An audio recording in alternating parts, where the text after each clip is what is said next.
குற்றத்தடுப்பு விசாரணை பிரிவுக்கு வர முடியாது. வேண்டுமென்றால் வீடு தேடி வந்து உங்களுடைய வாக்குமூலங்களை பெற்றுக் கொள்ளுங்கள். ரணில் விக்ரமசிங்கவின் மனைவியின் அதிர்ச்சி கருத்து. பல முன்னாள் அமைச்சர்கள் மற்றும் முன்னாள் நாடாளுமன்ற உறுப்பினர்கள் கெசல் பத்ரபத்மேவுடன் தொடர்பில் இருந்தார்கள். பல உண்மைகளை உளறிய கெசல் பத்ரபத்மே அனுரகுமார திசாநாயக்கவுக்கு எதிராக கொழும்பில் ஒன்று கூடும் பௌத்த தேரர்கள். சிங்களத்தை பாதுகாக்க புதிய வியூகம். கணமுல்ல சஞ்சீவ கொலையில் கைது செய்யப்பட்ட பெண் சட்டத்தரணி தபேரா அபேரத்ன. சிக்கிய பல வங்கி கணக்குகள். விசாரணைகள் ஆரம்பம். வழக்கறிஞர்களை பாதுகாக்க அரசாங்கம் உருவாக்கிய புதிய திட்டம். வழக்கறிஞர்களுக்கு உயிராபத்து இருந்தால் பாதுகாப்பு வழங்கப்படும். அமைச்சர் ஹர்சன நாணயக்கார தெரிவிப்பு. பிரபாகரன் இருந்திருந்தால் வடகிழக்கில் இன்று போதைப் பொருளோ பாலியல் சித்திரவதைகளோ இருந்திருக்காது. மலேக முன்னணியின் தலைவர் ராதாகிருஷ்ணன் அதிரடி கருத்து. முன்னாள் ஜனாதிபதி ரணில் விக்ரமசிங்கவின் மனைவி மைத்ரி விக்ரமசிங்க குற்றப்புலனாய்வு திணைக்களத்தின் நிதி குற்றப்புலனாய்வு பிரிவில் இன்று வெள்ளிக்கிழமை முன்னிலையாக முடியாது என தெரிவித்துள்ளார். முன்னாள் ஜனாதிபதி ரணில் விக்ரமசிங்க சம்பந்தப்பட்ட விசாரணை தொடர்பில் வாக்குமூலம் பதிவு செய்வதற்காக நிதி குற்றப்புலனாய்வு பிரிவில் முன்னிலையாகுமாறு அவர் அழைக்கப்பட்டிருந்தார். அவர் முன்னிலையாகாமைக்கான காரணங்கள் எதுவும் உத்தியோகபூர்வமாக வெளியிடப்படவில்லை எனவும் உடல்நல குறைவு காரணங்களால் அவர் முன்னிலையாக முடியாது எனவும் தெரிவிக்கப்பட்டுள்ளது. மருத்துவர்கள் வீட்டிலேயே ஓய்வெடுத்து சிகிச்சை பெற வேண்டும் என உத்தரவிட்டுள்ளதால் தேவையான வாக்குமூலத்தை பதிவு செய்ய தனது வீட்டிற்கு வருமாறு அவர் கோரிக்கை விடுத்துள்ளார். அவருக்கு வழங்கப்பட்ட அழைப்பாணை குறித்து கடந்த 18ஆம் தேதி குற்றப்புலனாய்வு திணைக்களம் கொழும்பு கோட்டை நீதவான் நீதிமன்றத்திற்கு தெரிவித்திருந்தது. முன்னாள் ஜனாதிபதி ரணில் விக்ரமசிங்கவின் 2023ஆம் ஆண்டு ஐக்கிய ராஜ்ய விஜயம் தொடர்பான விசாரணைகளுக்காக இன்றைய தினம் நிதி குற்ற புலனாய்வு பிரிவுக்கு ரணில் விக்ரமசிங்கவின் மனைவி அழைக்கப்பட்டிருந்தமை குறிப்பிடத்தக்கது. கெசல்பத்ர பத்மே உள்ளிட்ட சில பாதாள உலக குழு உறுப்பினர்களுடன் தொடர்புகளை பேணிய அரசியல்வாதிகள் பற்றிய தகவல்கள் வெளியாகியுள்ளதாக பொதுமக்கள் பாதுகாப்பு அமைச்சர் ஆனந்த விஜயபால தெரிவித்துள்ளார். இன்றைய தினம் நாடாளுமன்றத்தில் உரையாற்றும் போதே அமைச்சர் இந்த விடயத்தை தெரிவித்துள்ளார். அங்கு அமைச்சர் மேலும் தெரிவித்ததாவது, கெசல்பத்ர பத்மே உள்ளிட்ட சில பாதாள உலக செயற்பாட்டாளர்கள் காவல்துறையினரால் கைது செய்யப்பட்ட பின்னர் விசாரணைகள் தொடர்ச்சியாக முன்னெடுக்கப்பட்டு வருகின்றன. அவர்கள் வசம் இருந்த 30 தொலைபேசிகள் தொடர்பாக விசாரணைகள் இடம்பெற்று வருகின்றன. இந்த தொலைபேசிகளூடாக பெறப்பட்ட தகவல்கள் மற்றும் அவர்களின் வாக்குமூலங்கள் மூலம் அவர்களுடன் தொடர்புகளை பேணிய அரசியல்வாதிகள் மற்றும் அவர்களுடன் இணைந்து செயற்பட்ட அரசியல்வாதிகள் குறித்தும் தகவல்கள் வெளியாகியுள்ளன. அந்த அரசியல்வாதிகள் தொடர்பில் விசாரணைகள் ஆரம்பிக்கப்பட்டுள்ளன. வாக்குமூலங்கள் பதிவு செய்யப்பட்டு வருகின்றன.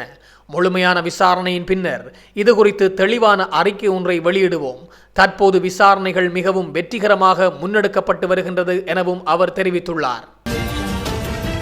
ஸ்ரீலங்கா பொதுஜன பெரமுனவின் தேசிய அமைப்பாளரும் நாடாளுமன்ற உறுப்பினருமான நாமல் ராஜபக்ச இந்த மாத இறுதியில் இங்கிலாந்தில் உள்ள ஆக்ஸ்போர்ட் யூனியன் மற்றும் கேம்பிரிட்ஜ் யூனியனில் உரையாற்ற திட்டமிடப்பட்டிருந்தது.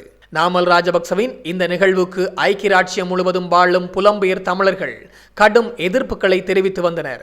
இதற்கு எதிராக பிரித்தானியா வாழ் தமிழ் புலம்பெயர் அமைப்புகளும் ஆதரவாளர்களும் இணைந்து தமது கடுமையான எதிர்ப்பை வெளிப்படுத்தியிருந்தனர்.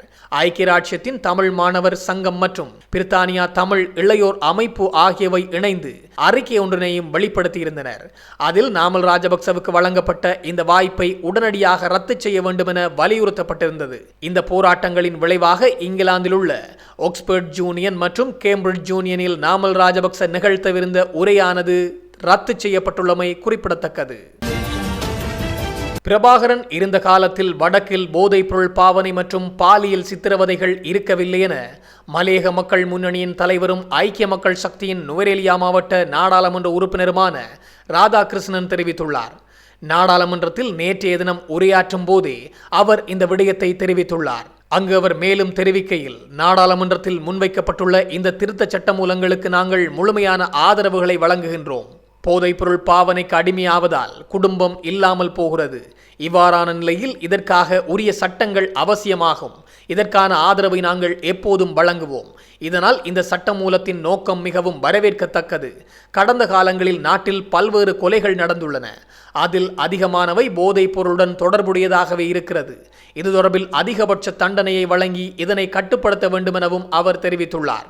வடக்கு மற்றும் கிழக்கை எடுத்துக்கொண்டால் பிரபாகரன் இருந்த காலத்தில் அங்கு போதைப் பொருள் பாவனையோ துஷ்பிரயோகங்களோ இருந்ததில்லை. ஆனால் இப்போது நிலைமை தலைகீழாக காணப்படுகிறது. சட்டம் ஒழுங்கு முறையாக செயல்படாமையால் போதைப் பொருள் பாவனை தீவிரமடைந்துள்ளது. மலையகத்திலும் இப்போது அவ்வாறான நிலையே உள்ளது. எவ்வாறாயினும் போதைப் பொருள் பாவனையை கட்டுப்படுத்த ஜனாதிபதி நடவடிக்கை எடுத்து வருகிறார். இதற்கு நாங்கள் முழுமையான ஆதரவை வழங்குவோம் எனவும் அவர் தெரிவித்துள்ளார். ஒரு வழக்கறிஞர் தனது உயிருக்கு அச்சுறுத்தல் இருப்பதாக உணர்ந்தால் பொது பாதுகாப்பு அமைச்சின் மூலம் பாதுகாப்பு கோரலாம் என்று தேசிய ஒருங்கிணைப்பு மற்றும் நீதி அமைச்சர் ஹர்சன நாணயக்கார தெரிவித்துள்ளார். நேற்றைய தினம் நடைபெற்ற ஊடகவியலாளர் சந்திப்பின் போதே அவர் இதனை தெரிவித்துள்ளார். அங்குரேகுட பகுதியில் ஒரு வழக்கறிஞர் மற்றும் அவரது மனைவி சுட்டுக் கொல்லப்பட்டதை கண்டிப்பதாகவும் அவர் கூறியுள்ளார். கொலையை செய்தவர்கள் மன்னிக்கப்பட மாட்டார்கள் என்றும் அவர்கள் சட்டத்தின் பிடியிலிருந்து தப்பிக்க அனுமதிக்கப்பட மாட்டார்கள் என்றும் ஹர்சன நாணயக்கார தெரிவித்துள்ளார்.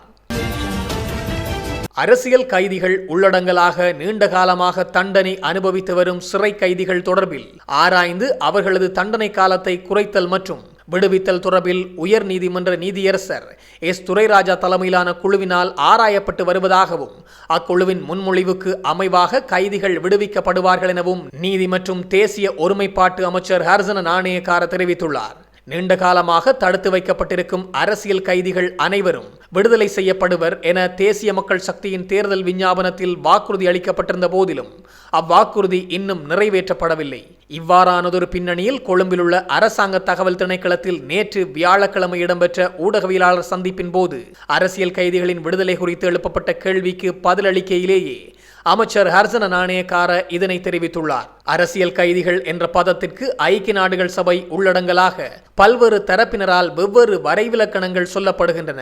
இருப்பினும் அதற்கு அப்பால் எமது நாட்டில் உள்ள சிறைச்சாலைகள் மரண தண்டனை மற்றும் ஆயுள் தண்டனை கைதிகள் பலர் உள்ளனர். அவர்களது தண்டனை காலத்தை நினைத்தவாறு குறைக்க முடியாது என அவர் சுட்டிக்காட்டியுள்ளார். இந்த நிலையில் உயர் நீதிமன்ற நீதியரசர் எஸ் துரைராஜா தலைமையில் நியமிக்கப்பட்டுள்ள குழுவினர் அரசியல் கைதிகள் உள்ளடங்கலாக நீண்ட காலமாக தண்டனை அனுபவித்து வரும் சிறை கைதிகளின் தண்டனை காலத்தை குறைத்தல் மற்றும் விடுதலை செய்தல் என்பன தொடர்பில் எவ்வித இனமத அடிப்படையிலான பாகுபாடுமின்றி நடுநிலையாக ஆராய்ந்து வருவதாகவும் அக்குழுவின் முன்மொழிவுக்கு அமைவாக இவ்விவகாரத்தில் அடுத்த கட்ட நடவடிக்கைகள் முன்னெடுக்கப்படும் எனவும் அமைச்சர் தெரிவித்துள்ளார். பௌத்த மதம் மற்றும் மகா சங்கத்தினர் மீது தற்போது விதிக்கப்படும் அழுத்தங்கள் குறித்து பொதுமக்களிடையே விழிப்புணர்வை ஏற்படுத்தும் நோக்கில் இன்றைய தினம் மகா சங்க மாநாடு இடம்பெற உள்ளது. இந்த மாநாடு இன்று பிற்பகல் 2 மணிக்கு புத்த பொது மாநாட்டு தலைமையகத்தில் தொடங்க உள்ளதாக தெரிவிக்கப்பட்டுள்ளது. இந்த சங்க மாநாடு எந்த அரசியல் நோக்கங்களுக்காகவும் ஏற்பாடு செய்யப்படவில்லை என்று முருதொட்டுவ ஆனந்த தேரர் தெரிவித்துள்ளார். தற்போது துறவிகள் மீது விதிக்கப்படும் பல்வேறு அழுத்தங்களுக்கு எதிர்ப்பு தெரிவித்தும் அவை குறித்து பொதுமக்களுக்கு தெரிவிப்பது இந்த மாநாட்டின் முக்கிய நோக்கம் என்றும் அவர் சுட்டிக்காட்டியுள்ளார். இதற்கிடையில் பிரிவினைவாதம் மற்றும் பிரிவினைவாத சக்திகளுக்கு எதிராக நடவடிக்கைகள் எடுக்குமாறு ஜனாதிபதியிடம் கோரும் பொது மனுவிற்கான கையொப்பங்களையும் சேகரித்து வருவதாகவும் அவர் தெரிவித்துள்ளார். இந்த மாநாட்டில் பல பௌத்த தேரர்கள் மற்றும் சிங்கள தேசியவாத அமைப்பைச் சேர்ந்த பலரும் கலந்து கொள்ள உள்ளமை குறிப்பிடத்தக்கது. கனமுல்ல சஞ்சீவ கொலை வழக்கு தொடர்பாக விளக்கமறியலில் வைக்கப்பட்டுள்ள சட்டத்தரணி தபேரா அபேரத்ன போலி ஆவணங்களை சமர்ப்பித்து திறந்த 8 வங்கி கணக்குகளை விசாரித்து வருவதாக குற்றப்புலனாய்வு திணைக்களம் தெரிவித்துள்ளது. இந்த வழக்கு கொழும்பு தலைமை நீதவான் அசங்க எஸ் போதகரம முன்னிலையில் விசாரணைக்கு எடுத்துக் கொள்ளப்பட்ட போதே இந்த விடயம் தெரிவிக்கப்பட்டுள்ளது. சட்டத்தரணி தொடர்பாக நடத்தப்பட்ட விசாரணைகளின் போது தொடர்புடைய வங்கி கணக்குகள் பற்றிய தகவல்கள் தெரிய வந்ததாக காவல்துறையினர் நீதிமன்றத்தில் தெரிவித்துள்ளனர். இதேவேளை விசாரணைகளில் போலி தேசிய அடையாள அட்டை சமர்ப்பித்து இந்த வங்கி கணக்குகள் திறக்கப்பட்டுள்ளதாக தகவல் வெளியாகியுள்ளதாகவும் தெரிவிக்கப்பட்டுள்ளது. இந்த வங்கி கணக்குகள் மூலம் அதிக அளவு பணம் மாற்றப்பட்டுள்ளதாகவும் இந்த விவகாரம் குறித்து மேலதிக விசாரணைகள் நடத்தப்பட்டு வருவதாகவும் காவல்துறையினர் தெரிவித்துள்ளனர்.